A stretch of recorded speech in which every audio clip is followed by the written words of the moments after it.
தேமுதிக booth committee நிர்வாகிகள் ஆலோசனை கூட்டம் ஆவடி அடுத்த பட்டாபுரம் தனியார் திருமண மண்டபத்தில் நடைபெற்றது. கூட்டத்திற்கு தேமுதிக பொதுச் செயலாளர் பிரேமலதா விஜயகாந்த், பொருளாளர் சுதீஷ் ஆகியோர் கலந்து கொண்டு தொண்டர்களிடையே உரையாற்றினர்.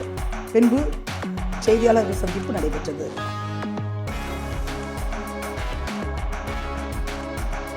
அனைவருக்கும் வணக்கம். நேற்று முதல் எங்களுடைய முதல் கட்ட சுற்றுப்பயணத்தை ஆரம்பிச்சிருக்கோம் கும்மிடிப்பூண்டி தொகுதியில. இன்றைக்கு ஆவடி நகராட்சியில உள்ளம் தேடி இல்லம் நாடி அப்படின்னு எங்களுடைய நிர்வாகிகள், பூத் கமிட்டி முகவர்கள், எங்களுடைய மகளிர் அணி, இளைஞர் அணி, எங்களுடைய கடைக்கோடி தொண்டர்களை சந்திக்கின்ற அந்த ஆலோசனை கூட்டம் இன்றைக்கு ஆவடியில நம்ம நடத்தி இருக்கிறோம். இது இப்போ திருவள்ளூர் மாவட்டத்துல ஆரம்பிக்கப்பட்டு, ஆவடியில ஆரம்பிக்கப்பட்டு, கடைக்கோடியில இருக்கின்ற கன்னியாகுமரி வரைக்கும் 3 கட்ட பயணமாக செல்ல இருக்கிறோம். கேப்டனுடைய ஆசீர்வாதத்துடன் இந்த பயணம் தொடர இருக்கிறது. ஈவினிங் 4 மணிக்கு மேல கேப்டனினுடைய ரத யாத்திரை மக்களை தேடி மக்கள் தலைவர் அப்படின்ற வகையில நேரடியாக கேப்டனுடைய ரத யாத்திரை மக்களுக்காக எல்லா ஊர்களுக்கும் வர இருக்கிறது என்பதையும் இந்த நேரத்துல உங்ககிட்ட நான் சொல்றேன். இப்போ ஆவடி மீட்டிங் முடிச்சுட்டு நாங்க இன்னைக்கு திருத்தணியில எங்களுடைய அடுத்த கட்ட பிரச்சாரத்தை இன்று மாலை ஆரம்பிக்கிறோம். அதுல இருந்து ஒவ்வொரு ஊரா உங்களுக்கு ஆல்ரெடி நாங்க லிஸ்ட் கொடுத்திருக்கோம். அது பிரகாரம் செல்ல இருக்கிறோம். நீங்க எந்த கேள்வி வேண்டாமோ என்கிட்ட கேளுங்க, நான் பதில் சொல்றேன்.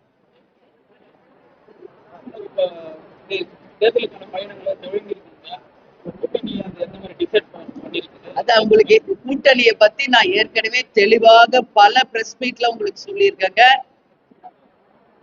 கூட்டணி என்பது எங்கள் கட்சியை நாங்கள் இப்ப வலுப்படுத்த வேண்டியிருக்கிறது.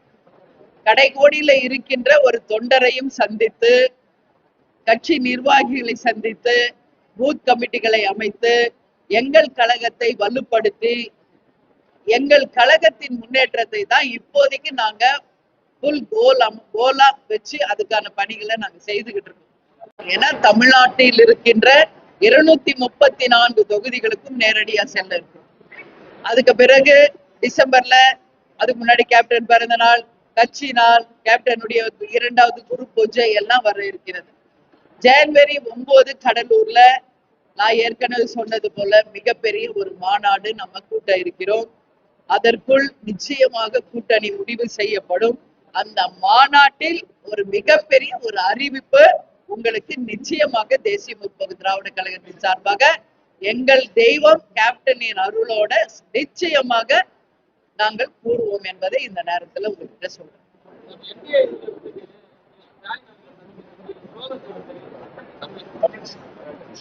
சரியா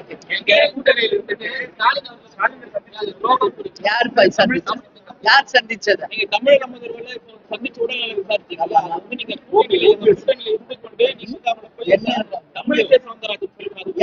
யார சொல்றாங்க? என்னையம்மா? நாங்க என்டிஏல இருந்து எப்பயோ வெளியே வந்துட்டோம். 2019 தேர்தல்லையே இல்ல நம்ம அவங்களோட கூட்டணியில. சரிங்களா? அதனால அவங்க என்னுடைய தோழி தான். அவங்க என்னைய மைண்ட் பண்ணி சொல்லியிருக்க மாட்டாங்க, வேற யாரையாவது சொல்லியிருப்பாங்க. அது தெரியல எனக்கு, நான் பார்க்கல. நீங்க சொல்றீங்க, அது துரோகமே கிடையாது. நாங்க 2019 என்டிஏ அலையன்ஸ்ல இருந்து நாங்க வெளியே வந்துட்டோம். அதற்கு பிறகு 2 தேர்தலை நாங்க சந்திச்சிருக்கோம். அதனால அவங்க புரியாம சொன்னாங்களா தெரியாம சொன்னாங்களா எனக்கு தெரியல. அவங்க என்னுடைய தோழி தான், அதனால நான் அது பெருசா எடுத்துக்கல.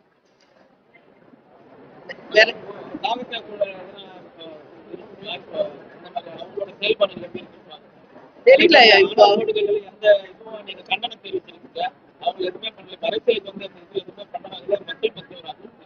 யார் பேரு? விஜய். இல்ல அது இப்பதான் வந்திருக்காருங்க விஜய். அவர் உடனே கண்டனம் தெரிவிப்பாரா? அதெல்லாம் இப்ப நம்ம எதிர்பார்க்கவே முடியாது. முதல்ல அவர் களத்துக்கு வரட்டுங்க. ஃபர்ஸ்ட் இது மாதிரி பிரஸ் மீட் அவர் அட்டென்ட் பண்ணட்டும், களத்துக்கு வரட்டும், மக்களை சந்திக்கட்டும். அதுக்கு அடுத்து அவருடைய ஒரு நிகழ்வை பார்த்த பிறகு அதை பத்தி நம்ம சொல்ல முடியும். அதனால அவர் யாரு கண்டனம் தெரிவிக்கலன்றதுனால நீங்க என்ன கிட்ட கேள்வி கேட்கிறீங்க. இது நீங்க என்கிட்ட கேட்க கூடாது. இது தாவேக நிர்வாகிகளிடம் கேட்க வேண்டிய கேள்வி.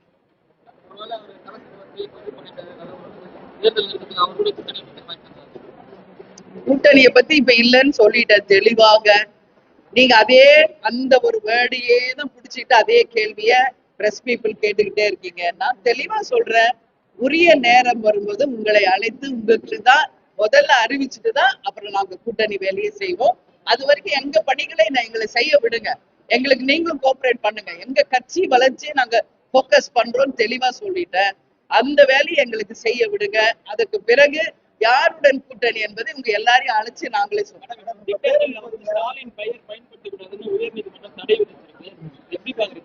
இல்ல, தமிழக அரசின் சார்பாக நடத்துகின்ற எந்த ஒரு திட்டமாக இருந்தாலும் மக்களுடைய வரிப்பணத்துல நடத்துறதுதான். அது எந்த ஆட்சியா இருந்தாலும் அது பொதுவான ஒரு பேர்ல இருந்தா வரவேற்கத்தக்கதான். இவர்கள் மட்டும் கிடையாது, யாராக இருந்தாலும் மக்கள் வரிப்பணத்துல மக்களுக்கு திட்டம். அப்ப எந்த ஒரு தனி நபருடைய பேர் அதுல வருவது உண்மையில் அது ஏற்றுக்கொள்ள முடியாது. அது நிச்சயமாக கண்டிக்கக்கூடிய ஒரு விஷயம்.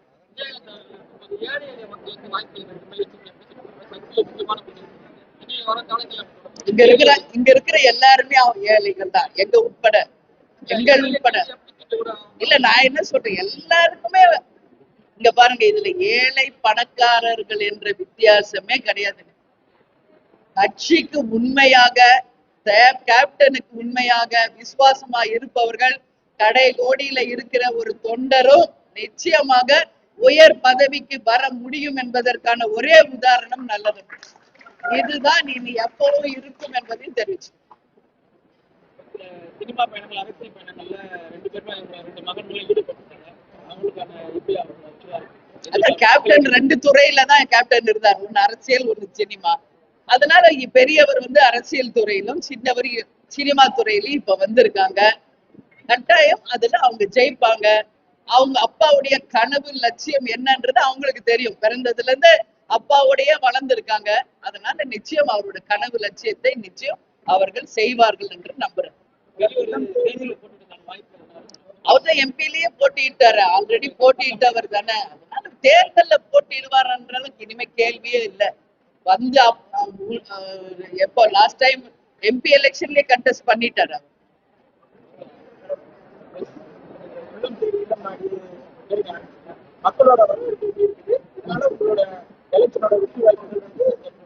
மக்கள் நேத்து கும்படி பூண்டி வந்தீங்களா? நீங்க எங்க கூட நீங்க வரல.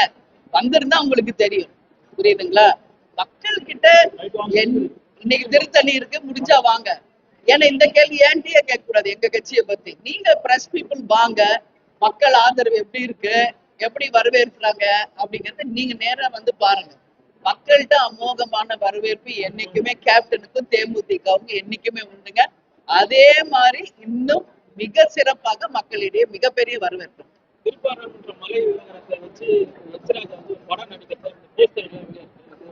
வாழ்த்துக்கள், வாழ்த்துக்கள் அவருக்கு. சரிங்களா?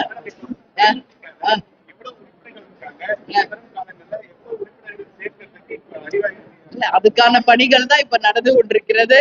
ஏற்கனவே இருந்த எங்களுடைய உறுப்பினர்கள் இப்ப உறுப்பினர் சேர்க்கை முகாமும் சைட் பை சைட் நடந்துகிட்டு இருக்கு. ஆலோசனை கூட்டங்களும் நடந்து கொண்டிருக்கிறது. எங்களுக்கு ஒரு டார்கெட், அந்த டார்கெட்டை நிச்சயம் நாங்க அச்சீவ் பண்ணுவோம். சரிங்களா? சந்தோஷம் உங்க எல்லாரையும் பார்த்ததுல. எல்லாரும் இருந்து சாப்பிட்டுட்டு போங்க.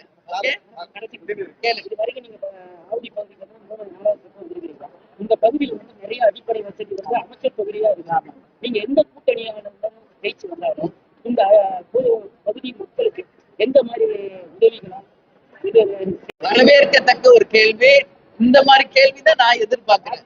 இளைஞர்களுக்கு எல்லாம் சொல்லுங்க, வெறும் கூட்டணின்ற ஒரு வேர்டை பிடிச்சிட்டு இருக்காங்க. இந்த மாதிரி மக்களை பத்தி, நாட்டை பத்தி கேள்வி கேளுங்க. அதான் உண்மை. நம்ம எல்லாரும் இருக்கிறது யாருக்காக? இந்த அரசியல் மக்களுக்காக தான். நேற்றைய பிரச்சாரமே நீங்க பாத்தீங்கன்னா, ஜெயிச்சு வந்தா இந்த தொகுதிக்கு என்ன செய்வோம் தான் நான் பட்டியலிட்டேன். நேத்து இன்னும் தேர்தல் அறிவிக்கல, வேட்பாளர் யாரும் தெரியாது, எதுவும் தெரியாத போது என்னென்ன குறைகள். இப்ப நான் போன பகுதியில சற்றேறக்குறைய ஒரு 10 இடங்கள் வில்லேஜஸ் போனேன். எல்லா இடத்துலயும் என்ன குறைகள் மக்கள் சொன்னதை எழுதி அதைதான் அவங்களுக்கு நாங்க வாக்குறுதியாவே நேத்தே கொடுத்துட்டு வந்திருக்கேன்.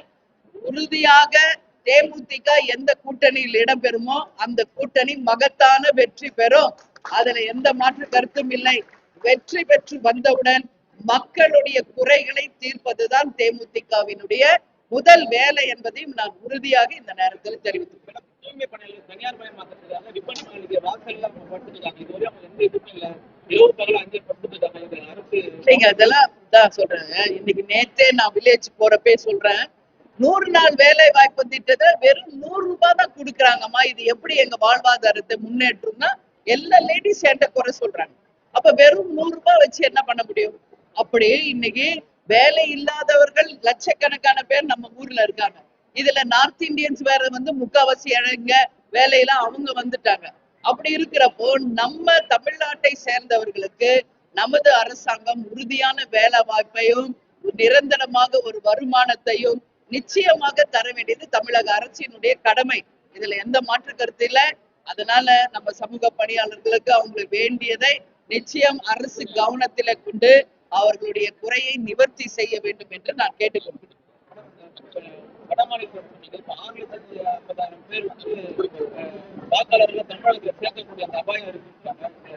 அது கண்டிக்கத்தக்க ஒரு விஷயங்க. ஏன்னா அவங்க எங்க பிறந்து வளர்ந்தாங்களோ அங்கதான் அவங்களுக்கு ஓட்டுரிமையை தர வேண்டும். அதுல எந்த மாற்று கருத்தும் இல்ல. நாம் இந்தியாவா இருந்தாலும் பல்வேறு மாநிலங்கள், பல்வேறு மொழிகள் இங்க இருக்கு. இப்ப தமிழ்நாட்டை சேர்ந்தவர் ஒரு வேலைக்காக அடுத்த ஸ்டேட்டுக்கு போனா அங்க அவருக்கு ஓட்டுரிமை கொடுப்பாங்களா? அது தவறான ஒரு முன்னுதாரணம். நிச்சயமாக வேலைக்கு வந்தவங்க, இது தமிழகம் வந்தாரை வாழ வைக்கும் பூமி. வேடந்தாங்கல் மாதிரி வந்தீங்க, வேலைக்கு வந்தீங்க, சம்பளம் வாங்கினது ஓகே. ஆனா ஓட்டுரிமை அவங்க மாநிலத்துலதான் தரணும். அதுல எந்த மாற்று கருத்தும் தேமுதிகவுக்கு கிடையாது.